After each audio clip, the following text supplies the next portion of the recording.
I called my husband to tell him our daughter was in the hospital. He answered on the second ring. Why are you calling? I'm in a meeting. His voice was annoyed, dismissive. I opened my mouth to explain, but he'd already hung up. My hands were shaking as I stared at the phone. Because here's the thing. I could see him. And he had no idea. My name is Rebecca, and this is the story of how one phone call unraveled a lie so big, it destroyed everything I thought I knew about my marriage. Let me back up. I'd been married to David for 11 years. We met in college. He was studying business. I was in nursing. We were that couple everyone thought would make it. Young love that actually worked. We had our daughter, Mia, 2 years after we got married. She was 8 now. Smart, funny, obsessed with soccer and anything purple. David worked in sales for a tech company. He traveled sometimes, but not excessively. He made good money. We had a nice house in the suburbs. 2 cars. A dog named Benson. From the outside, we looked perfect. And for a long time, I thought we were. But about 6 months ago, things started to shift. Small things at first. David started working late more often.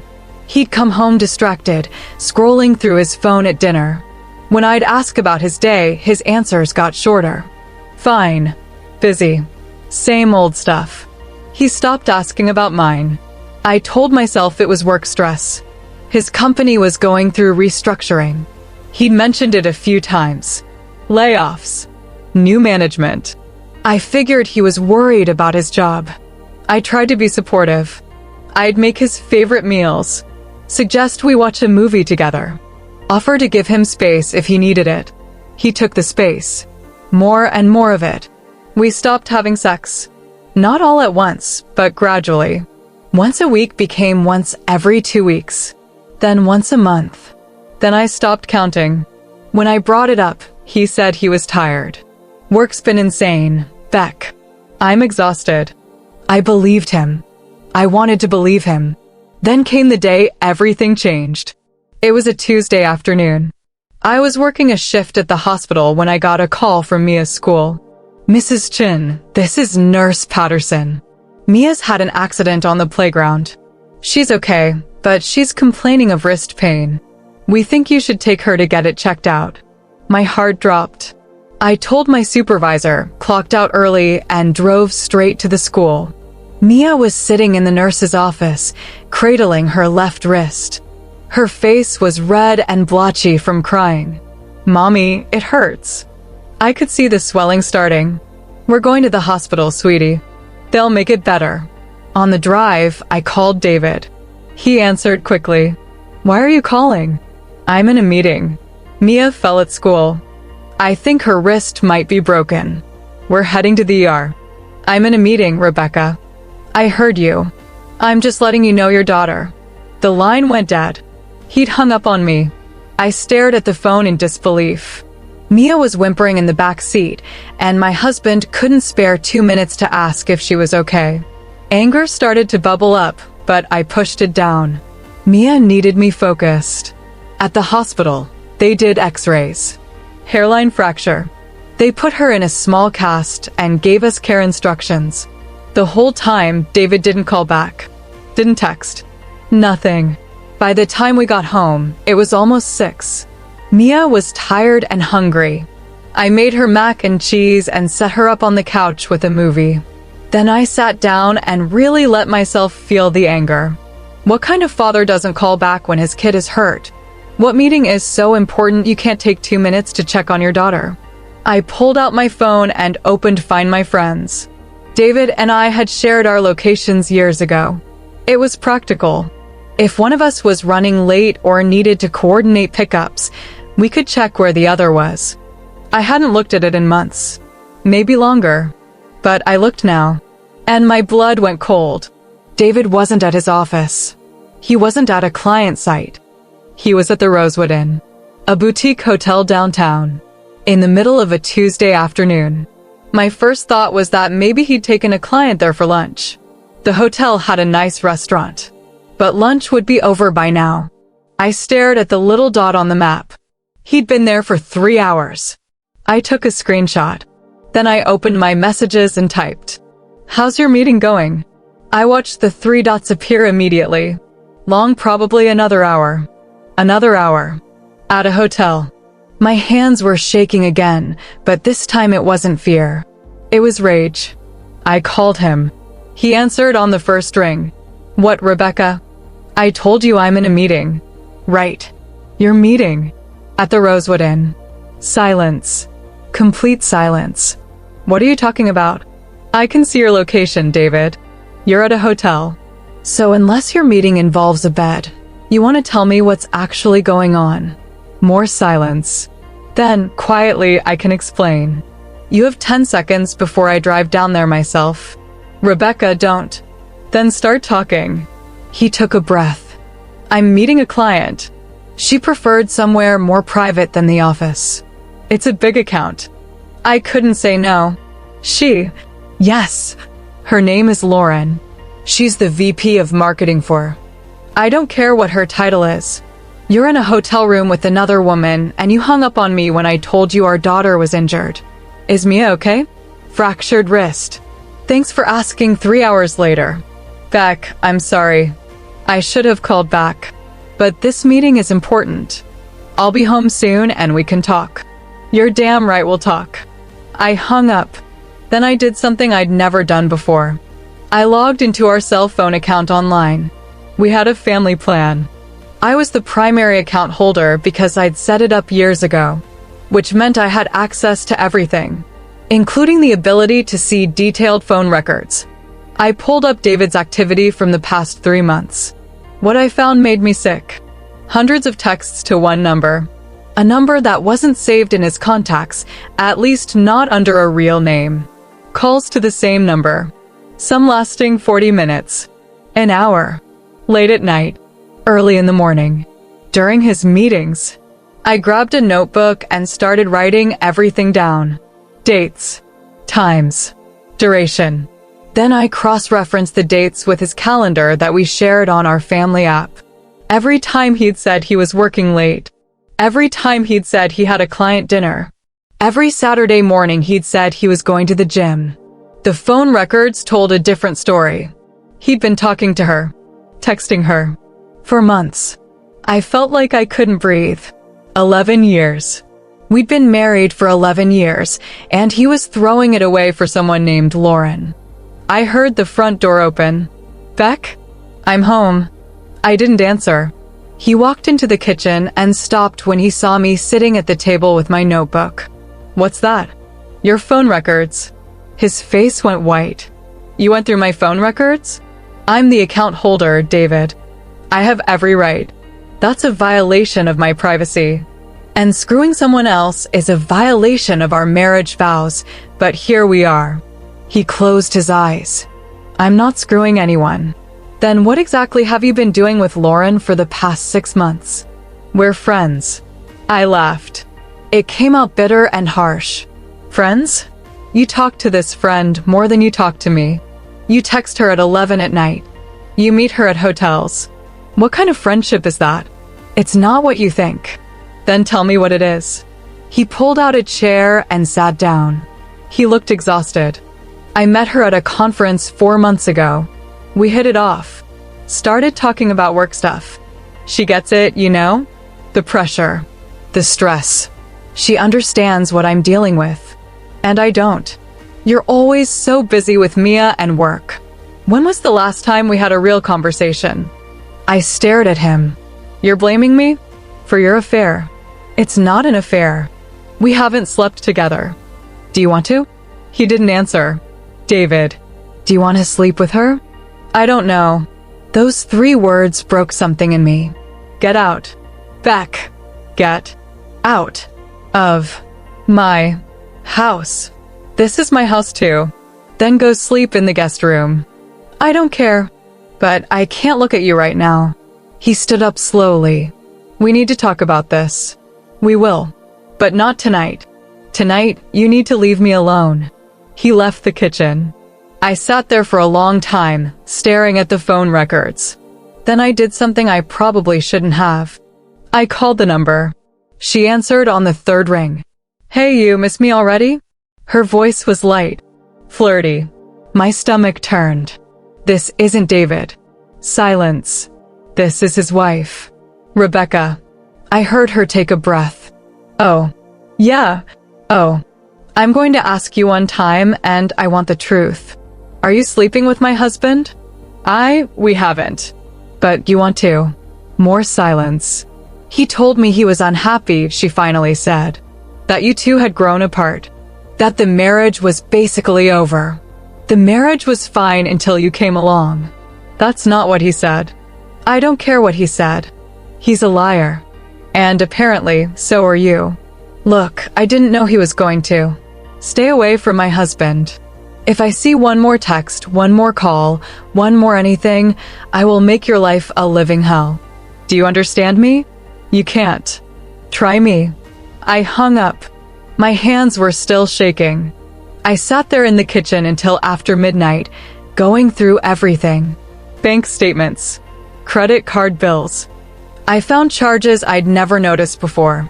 Dinners for two at expensive restaurants. Hotel rooms.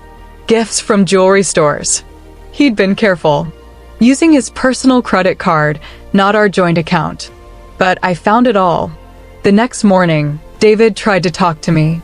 I told him I wanted a separation. He looked shocked. Beck, we can work through this. You've been having an emotional affair for months. You hung up on me when our daughter was hurt because you were too busy with her. You're not sorry you did it. You're sorry you got caught. That's not true. Prove it. Cut off all contact with her. I can't. She's a client. Then have someone else at your company handle her account. It doesn't work like that. Then we don't work. Period. He moved out that weekend.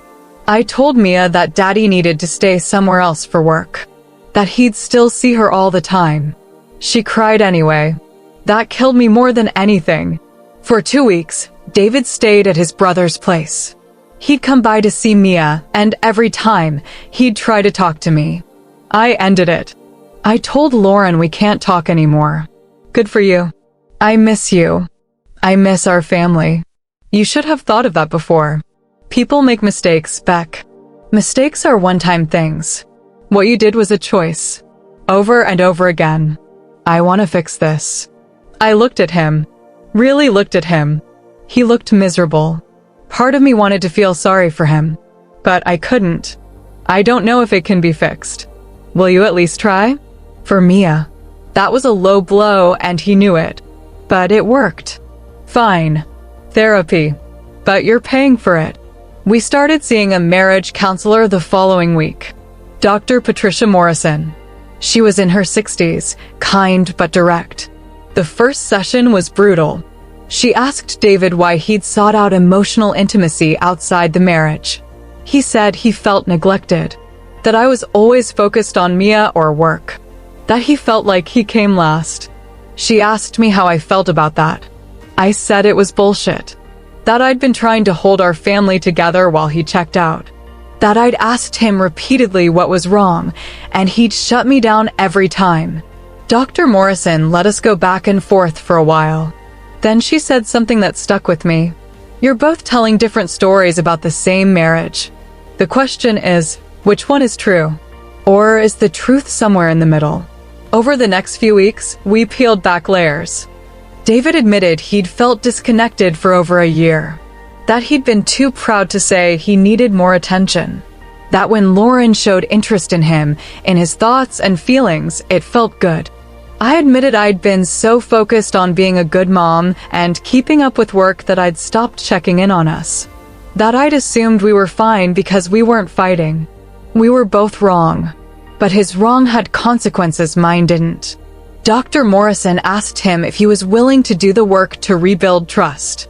He said yes. She asked me if I was willing to forgive him. I said I didn't know. That's honest, she said. Start there. Rebuilding trust is not a straight line. Some days were okay. David would come over, have dinner with us, help Mia with her homework. It almost felt normal. Other days, I'd see his phone light up and my chest would tighten. I'd wonder if it was her. If he was lying again. He gave me full access to his phone, his location, his email. I hated that I needed it, but I did.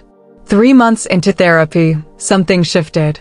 We were in a session, and Dr. Morrison asked David what he'd learned. He looked at me. I learned that love isn't a feeling. It's a choice. And I stopped choosing you. I got comfortable. I took you for granted. And when things got hard, instead of fighting for us, I looked for an escape. Then he turned to Dr. Morrison. I don't want an escape anymore. I want my wife back. I felt tears start to form. And I know I don't deserve another chance. I know I hurt you in a way that might never fully heal. But if you let me, I will spend the rest of my life proving that I choose you. Every single day. Dr. Morrison looked at me. Rebecca? I took a shaky breath. I'm still angry. I don't know if that will ever fully go away. That's okay, David said quietly. But I also know that I still love you. And I hate that I do, because it would be so much easier if I didn't. He reached for my hand. I let him take it. I don't know if we can get back what we had, I said. But maybe we can build something new. Something better. I'll take it, he said. David moved back home 2 months later. It wasn't perfect. There were hard days. Days when I'd remember the phone call, the hotel, the hundreds of texts to her. Days when I'd feel the anger rise up and I'd have to walk away before I said something I'd regret. But there were also good days. Days when he'd surprise me with coffee in the morning. When he'd take Mia to soccer practice without being asked. When he'd reach for my hand while we watched TV. Small things. But they added up. We kept going to therapy. Dr. Morrison helped us learn how to communicate. How to say what we needed instead of expecting the other person to just know. How to check in with each other. How to choose each other, even when it was hard. One night, about 8 months after everything fell apart, we were lying in bed. David turned to me. Do you remember the day you called me? When Mia got hurt? Yeah, I think about that day a lot. How I almost lost everything because I was too stupid to see what I had. You did lose it, I said quietly. We're not the same people we were. I know. But maybe that's okay. Maybe we're better now. I thought about it. We're more honest now. Yeah. And we don't take each other for granted. No, we don't. I rolled over to face him. I'm glad I saw your location that day. He looked surprised. Really? If I hadn't, you might have kept lying. And I might have kept pretending everything was fine. We would have just slowly fallen apart. Instead, we fell apart all at once. And then we put the pieces back together. Differently. He smiled. Sad, but real. I'm sorry, Beck. For all of it. I know. Do you forgive me? I thought about it. Really thought about it. I'm working on it. Ask me again next year. He laughed softly. Fair enough. It's been 2 years since that phone call. Mia's wrist healed perfectly. She doesn't even remember it happening. David got a new job at a different company. Fresh start. We still go to therapy once a month. Maintenance, Dr. Morrison calls it. Some people ask me why I stayed. Why I gave him another chance. The truth is, I don't have a simple answer. Part of it was for Mia. I wanted her to grow up seeing that people can make mistakes and still do the hard work of fixing them. Part of it was for me. I wasn't ready to give up on 11 years without a fight. And part of it was because I could see that he was genuinely broken by what he'd done. That he wasn't just sorry he got caught. He was sorry he'd hurt me. That doesn't make it okay. It doesn't erase what happened. But it was enough to try. I still think about that day sometimes. The day I called him and he said, "Why are you calling?" "I'm in a meeting." The day I looked at my phone and saw exactly where he was. If I hadn't checked his location, I might never have known. I might have spent years wondering why we were drifting apart, never knowing he'd already found someone else. In a strange way, that phone call saved us. Not because of what he said, but because I saw what he didn't want me to see. And I refused to look away. People think betrayal is the end of the story. Sometimes it is. But sometimes, if both people are willing to do the work, it's just the beginning of a different one. A harder one. A more honest one. I'm not going to tell you we're perfect now. We're not. But we're real. And we're choosing each other. Every single day. That phone call taught me something important. Trust isn't something you earn once and keep forever. It's something you build, brick by brick, choice by choice, day by day. David broke it. And then he spent 2 years rebuilding it. Slowly. Painfully. Honestly. I don't know what our marriage will look like in 10 years. But I know what it looks like today. And today, that's enough.